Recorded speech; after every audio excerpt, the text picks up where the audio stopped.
Oggi c'è una grande soddisfazione anche perché non era per nulla scontato il risultato ottenuto con la firma dell'accordo tra Terna e Regione Veneto.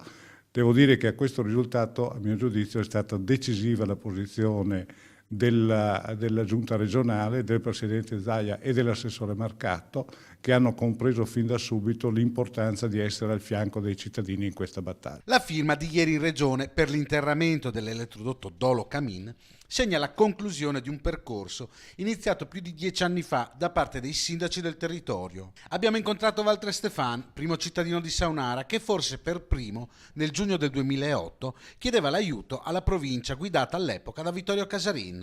Da lì nacque un movimento trasversale di sindaci, cittadini e comitati. Credo che questa sia una svolta anche sul piano nazionale, non solo su quello locale, non solo su quello regionale.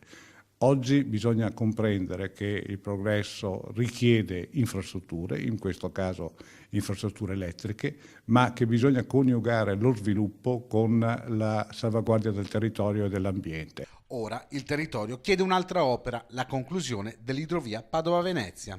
Oggi completare l'idrovia Padova-Venezia vuol dire mettere in sicurezza idraulica i territori, larga parte dei territori che vanno dal Vicentino alla Bassa Padovana, per scongiurare esondazioni come quella del 2010 che hanno provocato danni incalcolabili.